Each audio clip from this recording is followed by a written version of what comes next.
2মিথাইল propane. তাহলে এই যে দুটো ভিন্ন ভিন্ন আমরা সমাণু পাচ্ছি, এই দুটো ভিন্ন সমাণু কি হচ্ছে, প্রথমটাতে কিন্তু আমাদের কোনো শিকল থাকছে না এবং দ্বিতীয়টাতে এসে একটা শিকল তৈরি হচ্ছে।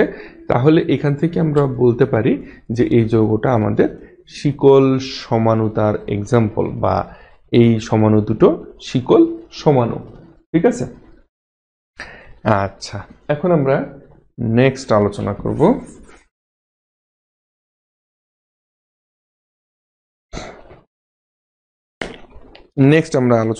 আমাদের কার্যকরীমূলক সমানুতা।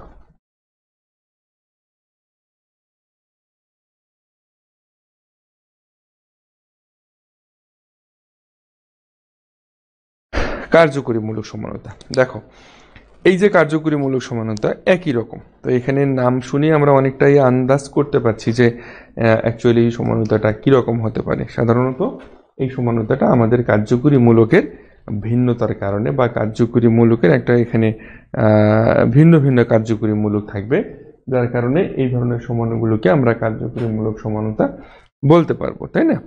তো একই আণবিক সংকেত বিশিষ্ট যৌগগুলো কি হবে, ভিন্ন কার্যকরী মূলকের উপস্থিতির কারণে এই ধরনের সমানুতার উদ্ভব হয় এবং এই ধরনের সমাণুগুলোকে কার্যকরী মূলক সমাণু বলা হয়। আর এই যে পদ্ধতি, এই পদ্ধতিটাকে বলা হয় মূলত কার্যকরী মূলক সমানুতা। তো আমরা একটা এক্সাম্পল দেখি। এক্সাম্পল হচ্ছে আমাদের, মনে করো C2H6O, হ্যাঁ, C2H6O। তাহলে এর আগেও কিন্তু আমরা এক্সাম্পলটা দেখেছিলাম। এক্সাম্পলটা থেকে আমরা খুব সহজভাবে বলতে পারি যে এখান থেকে আমরা পাবো CH3CH2OH। দেখো কার্বন সংখ্যা 2টা, হাইড্রোজেন সংখ্যা 6টা এবং অক্সিজেন 1টা। হ্যাঁ, কার্বন সংখ্যা 2টা, হাইড্রোজেন সংখ্যা 3, 2, 5 আর 1, 6 আর অক্সিজেন 1। আর একটা এক্সাম্পল আমরা এখান থেকে পাই, সেটা হচ্ছে আমাদের CH3 বন্ড ও বন্ড CH3। তো এইটা হচ্ছে আমাদের কি,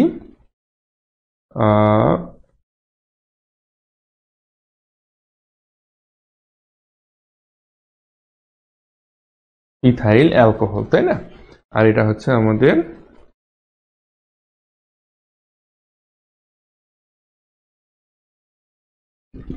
ডাইমিথাইল ইথার। তাহলে এই যে আমরা এখানে দেখতে পাচ্ছি, এই যৌগটা আমাদের অ্যালকোহলের যৌগ এবং এই যৌগটা হচ্ছে আমাদের ইথারের যৌগ। তাহলে দুইটি সমাণুর মধ্যে তাদের ভৌত ধর্ম এবং রাসায়নিক ধর্মের মধ্যে সম্পূর্ণ একটা আলাদা বৈশিষ্ট্য আমরা দেখতে পাচ্ছি এবং এই যে এই বৈশিষ্ট্যটার কারণেই এটাকে আমরা বলতে পারবো যে কার্যকরী মূলক সমানুতা।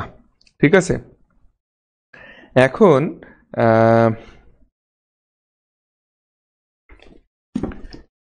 এরকম আরো এক্সাম্পল হতে পারে, সরি, তো এরকম আরো অনেকগুলো এক্সাম্পল হতে পারে।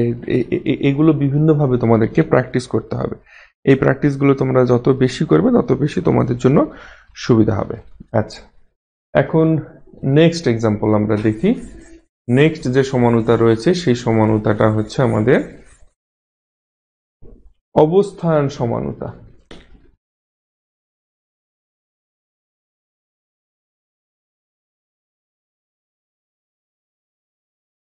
আচ্ছা, অবস্থান সমানুতা। এখন এই যে অবস্থান সমানুতার মূল বিষয়টা কি? মূল বিষয়টা হচ্ছে, আমরা নাম দেখেই অনেকটা বুঝতে পারছি যে এখানে একটা অবস্থানের ব্যাপার স্যাপার আছে, তাই না?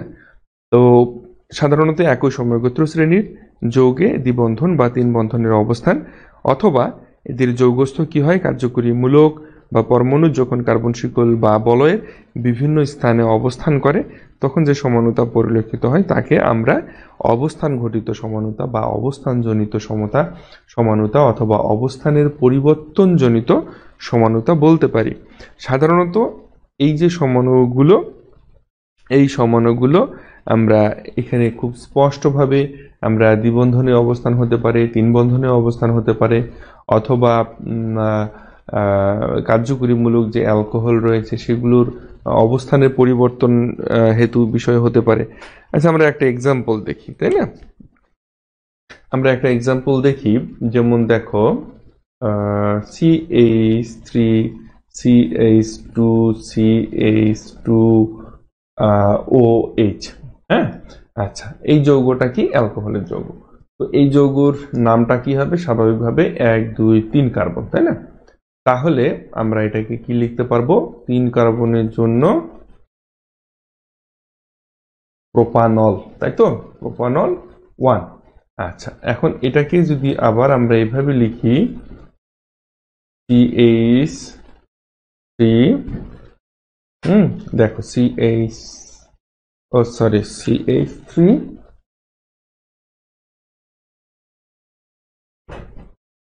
দেখো আচ্ছা OH, আর এখানে আমরা লিখতে পারবো CH3। আচ্ছা, তাহলে এইটা কি? এইটা হচ্ছে আমাদের মিথাইল প্রোপেন 2 প্রোপানল, তাই না? 2 প্রোপানল অথবা প্রোপানল 2, এভাবেও কিন্তু আমরা লিখতে পারি। তাহলে এইটার যে আণবিক সংকেতটা কত আসতেছে দেখো ভালো করে। এখানে কার্বন পাচ্ছি আমরা কয়টা? কার্বন পাচ্ছি 1 2 3, হাইড্রোজেন পাচ্ছি 3 2 5 2 7 আর একে 8। তাহলে এই যৌগটার জন্য C3H8O। আচ্ছা, 3 2 5 2 7 আর একে 8। আচ্ছা, এখানেও দেখো কার্বন 1টা 2টা 3টা, আর হাইড্রোজেন হচ্ছে 3 4 5 3 8।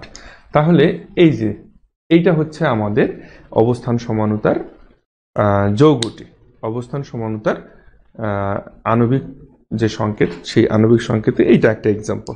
তাহলে তোমাদের পরীক্ষাতে যদি মনে করো এরকম দিয়েও যদি আসে, অথবা যদি এভাবেও দিয়ে দেয়া হয় যে এইটা কোন সমানুতার মধ্যে পড়ে, বা এই সমানুতা সম্পর্কে বিস্তারিত লেখো, বা এই ধরনের যে এক্সাম্পলগুলো রয়েছে, ইতিপূর্বে আমি যে এক্সাম্পলগুলো তোমাদেরকে দেখালাম, সেই এক্সাম্পলগুলোর আলোকে তোমরা খুব সহজভাবে এই সমানতাগুলো ব্যাখ্যা করতে পারবে, তাই না? এরকম আরো অনেক অনেক এক্সাম্পল কিন্তু রয়েছে। তো এই এক্সাম্পলগুলো অনেক বেশি তোমাদেরকে প্র্যাকটিস করতে হবে। আচ্ছা, আমরা আর একটা এক্সাম্পল দেখি। যেমন দেখো, আমরা এখানে কার্যকরী মূলক দিয়ে একটা দেখলাম, আর একটা দ্বিবন্ধন মনে করো দিয়ে তোমাদের দেখায়।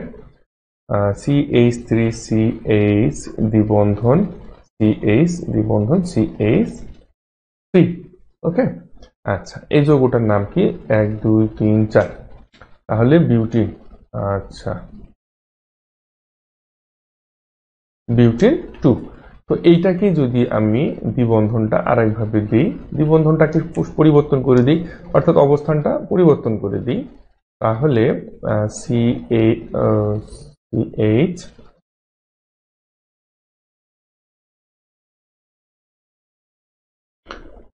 CH double bond CH2।